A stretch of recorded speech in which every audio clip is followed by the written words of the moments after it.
Welcome back to the Mob Mentality Show. My name is Austin Chadwick, and my co-host is Chris Lucian. And we got a really exciting topic that we've been wanting to share about for a while now. And it's basically a promotion process. And so when I joined the Mob, my first experience is mob programming in an organization more dedicated to it, I was very surprised by the promotions process. So Chris, if you don't mind jumping in and sharing a little bit about what it is and its history. And then, I'll share how my experience was after hearing that. Yeah. So I think this is the most requested episode, and I think I've always had trouble kind of thinking about how might progress. So maybe I'm going to start with the history of it, and then kind of build it up over time. So, a number of years ago, the group went from one mob to multi-mob, and in the multi-mob transition, also kind of structure and how things were done, including promotion process, but were in flux.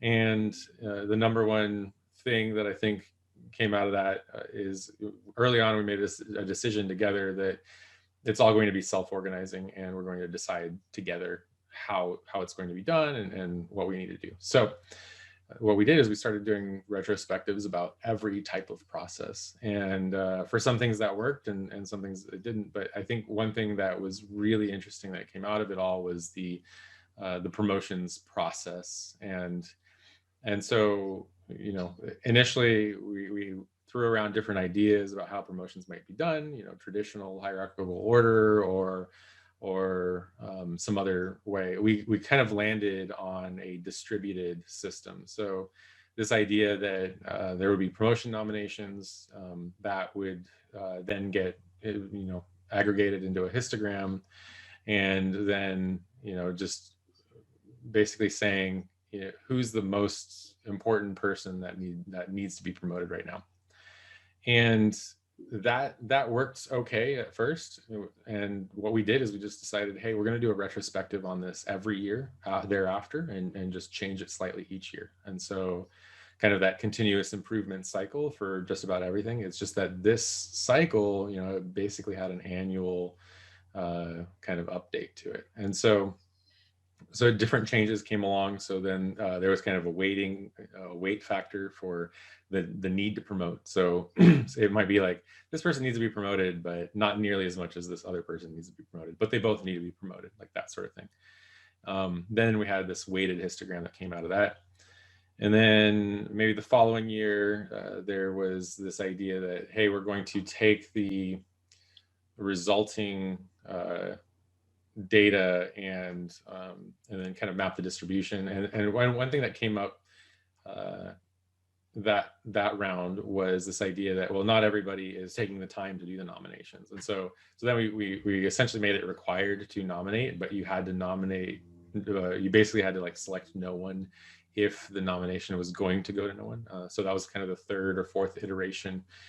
And so then now we check, okay, everybody has nominated. People have to explicitly say this person does not, or no one deserves one, right? And I guess, nominating everybody or nominating no one has the exact same effect. And then, and so kind of here we are. I think this year's experiment was just the whole, not changing it because there's so much change in the world right now anyway. And so, just kept kind of going. So that's kind of how we got here today. And the end result of that has been pretty good. So, essentially the people that really need the promotions as far as either contributing or coaching. And I guess I should talk about that a little bit more too. There was also this clarification that needed to happen about what the different roles meant. And so we needed something that was really simple to digest and truthful. And so we kind of had this diagram of the different roles and what you might be expected to do from a very general, 50,000 foot view of what it looks like. And so essentially, if you're in an associate role, then we primarily expect you to be learning constantly and then contributing a little bit. And then in a mid role, we expect you to be learning a lot and contributing a lot. In a senior role, we expect you to be learning a lot, contributing a lot, and coaching a little bit. And then what's effectively our principal or senior principal engineers, which are known as full stacks, are essentially learning and coaching and contributing and developing mastery, especially around things around domain and business and other things along those lines. And so that progression was very strictly outlined in our environment, and then it resulted, in combination, kind of resulted in this, and then finally, ultimately the leader has to take on responsibility for fairness of the whole process and all of those aspects of it. And so it's kind of reviewed from the and then bought into by that leader. And so that's been working very well, in my opinion. I there have been criticisms, there have been a lot of questions about it, but one side effect I think it has in general is that the more people that you create a good environment for around you, the more nominations you're likely to get. And so helping people becomes kind of the de facto, and I think that's the hope. But also the process is defined by the people who the process is governing. And I think that has had a lot of positive effects as well, and especially in the retrospectives and being able to change it. So that's kind of the current snapshot. So maybe Austin, you want to talk a little bit about your experiences either joining into that and what that was like? Yeah, I mean, it was fascinating to hear about it and then be a part of it, because it was, in my experience, a completely novel concept. It never occurred to me that there was any other way to do it other than the boss, the manager, the director, etc. That person just decides, who gets promoted, who doesn't, and that kind of thing. And not only does he decide the process, but he decides who does and who doesn't, right? And so to flip both of those things on its head and say, hey, everyone defines the promotion process, and they every year by vote, so to speak, and it's anonymous, right? The voting system, right? And yeah, it's essentially a double blind, so people can see. They can see the resulting histograms redacted from names, and they can see and they can enter nominations into the system, and then the leader of the organization then creates the histogram and makes the final decisions around everything. So it's not 100% transparent, but it's kind of as transparent as it can be in kind of the current context. And that was kind of the goal. That's what the team strived for when originally designing the process. Yeah. And so for me, when I joined this, the experience, the impact it had on me was, okay, before it was like, I really try to do a good job, but you have to prioritize your effort, right? You know what I mean? And so, before it was like, okay, well, what is my, if I want the best for my family, I got to do the best thing for my boss. So if he wants me to be like X, I'll be like X. Of course, if it's within reason and all that. And so you're basically trying to find the person you work for and figure out what they want, and then make that some of your top priorities to reach those objectives, so to speak. And so entering it where it's kind of like, whoa, what do I even do? You know what I mean? And so, but then seeing the scale of roles, it's like, okay, if you want to grow in this organization, basically learn a lot, contribute, and then basically coach and help others, whatever that means. And so basically be really helpful to everyone else is a way to get promoted. And so it really changed my behaviors. I think one way you put it before, Chris, was like someone just trying to be in the leader's face all the time. Like, hey, look at me, look what I'm doing. You know what I mean? To kind of, get the promotion, so to speak. But now it was kind of more like, okay, how can I really concretely help people in such a way that they feel like they've grown by me being around, me working with them, whether on the same team or mob or just in the department and the activities we'll do together in learning sessions or, helping people when they have problems, moving from mob to mob if needed. And so it really had a big impact on incentives for me. You know what I mean? And so I think I came in wanting to help people in general, but then it just put an extra fire in that direction. And so, I think it made me more than I normally would put on events to help others or see what people want to learn about and then organize sessions on that. Or, just I think a whole host of things I'm not sure if I would have done normally. Yeah. The system kind of pushed me in that direction. It's funny because I do get questions about it's like, hey, I'd really like to get promoted. What would it take? And I find myself just saying, well, what impact or influence have you had on those people around you that you work with day to day? And how likely do you think it is that they would nominate you?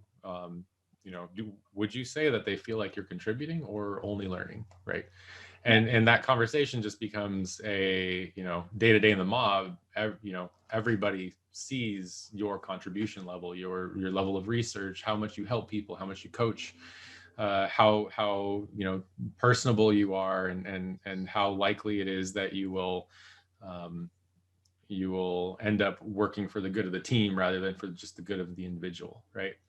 And because that becomes really, it's just very transparent. And so what ends up happening is I will often coach people to just say, talk to all your peers and just ask them, what behaviors would you like to see from me in order to earn your promotion nomination, right? And in a way, people, the criticisms, like that I hear from the outside a lot of time are, well, what if people all kind of sign a pact together to always do this, to always nominate each other? And it wouldn't work because it'll be obviously way out of line. And it would be very evident from the trend in the data. And so, and usually the people that get promoted are always the ones that have touched the most people in a positive way, given some level of coaching or something along those lines. And so the people that are building up everyone in the organization are typically end up getting promoted a lot more than the people that just kind of keep to themselves. And I don't think anybody's doing this, but if somebody was to hoard information and push people away, then that the system would react to that, right? And so it's it ended up being a systematic design in order to have kind of like a pressure valve for, kind of like what you said, that person that's always up in the manager's face, always just kind of trying to show as much effort when being observed and then remove as much effort when not being observed. That's impossible in this case. And so the people that really do make an impact on through a positive way, those are the people actually getting promoted. And so when I explain this to people a lot, that's why we get the requests for this episode. So, it's been a long time coming. Yeah. And a couple things jump out to me that about it as well is that I think there's a way, I think anybody who's been at a company or an organization a while have seen the something comes to mind recently from an educational institution where someone did something very public and something that everyone can see and that looked glamorous, but the real help, in my opinion, was it hurt. It hurt a lot of the people in the system, but it looks good. And that from a distance, someone just observing, from on high would be like, oh, wow, that person's really doing big stuff. That's really cool. But if you look at the lower levels, people are like, no, this is either it's like whatever, or it's not really helping me. You know what I mean? And so I think that can be really frustrating in a company to see an organization see people like that rise, right? Where I feel like that's harder to do in a system like this, where just doing the showy thing isn't necessarily going to help you, right? So what I've seen it do is you find out people's real goals and the things they're really passionate about and want to learn. And then you find ways to help with that. And then that's you're really helping somebody as opposed to just doing something that looks like you're helping a bunch of people. And so I think that's one thing. And then one criticism that's come up is, isn't this just a popularity contest that only extroverts are going to win, or something like that? What's your take on that? I had a couple responses to that. So there's a few people that come to mind that have repeatedly gotten promotions that are very introverted, and I think the pattern that I see there is that they're extremely technical and very willing to help you kind of one-on-one. And so that's been a pattern that I've seen. I've also seen people that are willing to mob but are introverted. Kind of like Aaron's paper for the Agile Alliance and things along those lines. In that kind of maybe self-described archetype, I will see them still hosting group learning sessions and things like that in order to, to do well in this system. And so I think in both those situations, you don't have to be extroverted by any means. Sometimes it helps, especially with maybe product owner communication or just helping the team get along, right? So people may be promoted on the aspects that they can make a team work well together quickly, but they're just as likely to get promoted based on some really deep technical insights or other things, right? So contribution comes in many forms, and so does coaching, and so does learning. And I think all of those, whether you're introverted or extroverted, people will notice them happening. And so I don't believe, from the data that I've seen, I don't believe that there has been any evidence of that sort of thing. Yeah.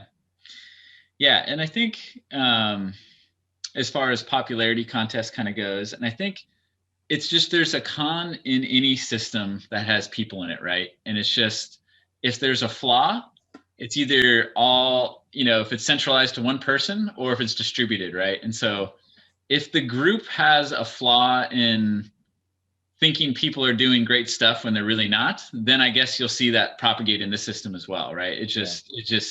So I think it's just harder, right? It's just harder with a lot for everyone to conspire, as you're talking about, or everyone to be fooled, or everyone just to pick the person who speaks the loudest. From what I've seen, especially in the software industry, it's heavier on the introvert side. That kind of personality often has the opposite effect on a group. Yeah. Well, that reminds me a little bit, and maybe we can come back to it in a second, but I wanted to also talk about the effect it has kind of upward from the leadership level. So one thing that we added, in one of the iterations to the surveys was essentially people have to type out a story about what behaviors, an example story of the behaviors that the person exhibited to earn that nomination. And so a lot of the time, when leaders are asked to justify, a person being promoted, sometimes it's just their own personal experience, which is kind of, that person that is popular with only the leader, right? It's different than it's the person that's popular with kind of a lot of people, and maybe not even popular with the leader, but popular with others in the group. And so the side effect that I've seen here, especially with the stories being written out, is that the leader learns more about the nature of the contributions that the people have, as well as once those things are written out, then it becomes much easier to tell the story about why they deserve that promotion and things along those lines. So the underlying narrative and the whole process of promotion actually becomes a lot easier for the things to move in a fluid way. Yeah, and I can see that from a leader's perspective. It's not like, I can imagine that being in the shoes of having to decide who gets promoted and who doesn't, right? Data can, I could imagine, make you feel doubtful about your decisions, right? Yeah. Lack of data or lack of experience, especially if it's a larger group. Where, how cool is it to have, boom, a whole set of stories and ratings and counts from everyone who's on these teams. And I think, it's like, oh, why is this person being promoted? I have like 20 stories why, you know what I mean? Concretely saying what they've done to help. And yeah, another thing that a critique that's come up, and I'd be interested in your take. I don't know if we've even talked about this before. Was the uh, is the system skewed towards those who are on larger teams versus smaller teams, kind of thing? What's Sure. your Yeah. So I hear this one a lot actually, and so some projects are single mob and some are multi mob. uh, Invariably, it's so I've seen people get promoted over and over and over again in single mobs, and I've seen people in multi mobs not receive a promotion at all and things along those lines. And I think that those people in those different situations would agree with kind of what had happened. And I bring that up because it's I don't think that is actually an issue, especially with the dedicated learning time and the we have kind of lightning talks and other things along those lines that kind of come up. And so the end result is that the combination of experiences that people have. Some people will provide nominations from a distance and just say, hey, I really see that this person is trying to build people up around them. And so I would say it doesn't matter whether or not your primary project or product you're working on is important so much as being able to make an impact on multiple groups. And so that might be, if you have a piece of specialty knowledge, just sharing it as much as possible and offering it to those who need it. If it's just very good generalist skills and the ability to come up to context quickly, then you may end up kind of visiting other mobs often. And a lot of it is just putting in the effort in order to make an impact on multiple people in multiple groups, and while not taking away from the existing group that you work with. And there's a lot of kind of optional contribution that people can make when the primary focus might be code and refactoring and things along those lines. But there's definitely other ways that people can find to be recognized by their peers. And so I've seen both situations. I don't actually believe that has really much of an impact besides aside from maybe those people that want more of a chance to be recognized without doing anything extra, right? And so but the teams are not static. Anybody can move to another team whenever they want to, and as long as it kind of maintains budgetary constraints, and those budget constraints are maintained, and so people just can trade positions, and sometimes the single mobs are more desirable than the multi mobs, and so it's always easier to get into a multi mob than it is into a smaller mob.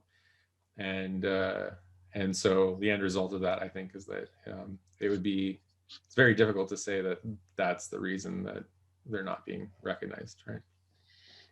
Yeah, definitely. And I've seen the same. Like, I guess looking on over from what I've seen being in the system, I've seen smaller single mobs and then larger multi mobs have basically the same distribution from what I've seen.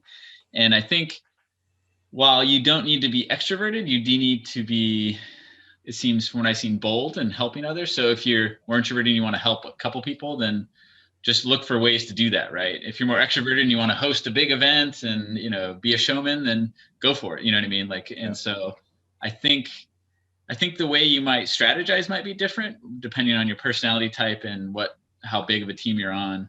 But I think the opportunity is the same, especially as you said, with the dedicated learning time and training and the ability to swap. You just have to be more maybe diligent or creative, depending upon where you're sitting. I think it has to do with both passion and grit, I think. So basically, teaching people is not a one-time event, right? It's repetition is the mother of learning, I think is the term maybe. And so the idea is that you don't just do it once, but you advocate for a path forward, and maybe it's something that the entire team might need. And so being a champion and regularly revisiting that and making sure that people are kind of developing, right? And so you work on developing code, right? And that's great, but eventually you need to develop people as well. And a lot of this theory is based off of this idea that the number of new developers kind of always outweighs the number of really experienced developers, because the industry is growing much faster than the rate of retirement, much faster than the rate of retirement, I guess. So what happens is every generation of developers is kind of overwhelmed by the next generation of developers, right? And so if you don't have a system that starkly incentivizes learning and fairness, I guess, then you will end up kind of falling behind. And so, I think that was kind of originally what some of the main design was. And then every iteration of it has been an improvement. And I always make sure to tell everybody, it's like, hey, I didn't decide to make the promotion process this way. I went with what was decided, and the result of that, and it can always be changed. And every year there's an opportunity to change it. And so that has ended up kind of being a really positive message, that it's changeable. And, I'll give you my word that I will follow it, and be transparent about when I don't, and then otherwise, so it ends up working pretty well for us. And one thing that kind of from like a continuous improvement and growth perspective that really jumps out to me about it, and I think it's kind of a sweet spot with mobbing and this process together, is that you often see, especially in a more technical industry like software engineering or anything, that sometimes people get promoted just because they're very technical, and that's it, right? And so I'm sure many of you have seen that before, someone who's highly promoted, but their people skills aren't necessarily there, right? And so I think if you have people skills and no technical skills, or technical skills and no people skills, you're going to hit a roof pretty quick in this kind of process, because you only can go so far with just one or the other, right? And so what I've seen is it really helps like a really balanced person, kind of like the Renaissance person is back, where, okay, people are seeing me as contributing, but to become more of the coach type role and get promoted into that, I need to be better with, emotional intelligence and interpersonal skills and giving feedback and those kind of things. And so I've seen people who may not necessarily decide to work on those kind of things start working on those things, just because there's no other way to progress if you're already a strong technical contributor. And so I think what comes out of it is people who are really balanced, someone who has a lot of experience working with people every day, a lot of experience technically, and then a lot of experience with kind of all the agileness and coaching type stuff, and working well with the business and working well with the team. And so it's like EQ plus IQ, as I feel like it builds both. Yeah. And so, and I mean, that's a really good point. So mobbing, obviously there is a social aspect to mobbing, and being nice to people while you're mobbing is probably a good idea. As well as, being technical and contributing to the mob, and not having, having a way to give back to the mob for whatever the mob gives to you. Right. And so, I don't know if we had talked about our annual goal setting at all yet, but that process is meant to find these areas of improvement and essentially work towards making those things better. And so the annual goal setting happens to have a kind of 360 review component, and some people have basically given the feedback to their peers about emotional intelligence and the ability to communicate, and a lot of the time their team is asking not for them to stop learning technical skills and start learning the interpersonal skills. And sometimes that's the right thing for somebody's career, and they need that feedback, and a lot of the time they don't receive that feedback because people are too, quote unquote, polite to give that feedback or something along those lines. They kind of, in the radical candor scale, it's the ruinous empathy side of things. And so maybe we need to talk about that at some other time. Yeah, I just wrote it down as for future episodes. So I think I have one more thing to say before we close, and that is, so definitely not perfect. There's no perfect system, right? But I think after experiencing kind of the traditional world and this world, I see a lot of the advantages, and I think it's definitely worth experimenting with if you're in a position where you could influence something like this to happen. And one thing I've seen that don't, if you're in a system like this, don't stop giving feedback just because you're filling out a promotion form. You know what I mean? Because I've seen that before too, where people stop giving feedback to each other because they've done this anonymous thing. And so like, you still need to give feedback, right? Yeah. And so often if I'm writing something that I haven't told the person directly about why, I'm like, I just need to tell them this because they're doing this really well, and I think they need to know that, right? And there is a big piece of that with the 360 feedback process that I was talking about too, as a at least once in a while you do, I guess every 6 months in this context, you get that sort of feedback of what might be holding somebody back from making that decision, and it ends up working really well. Yeah. All right on. Well, anything else, Chris? Are we done here? I think that's it, and I think we'll have another episode on the feedback process and just feedback in general, maybe, and that might go well with this one. So go and listen to that one too. And I think another thing is we're always happy to talk about this and answer hypothetical questions or data related questions too. So. Awesome. So please like and subscribe. Please give us feedback on Twitter, YouTube, and more. And please share with anybody who you might find this radical way pretty interesting and helpful. So until next time, mob well, everybody. Have a good one. Bye. Bye, everyone.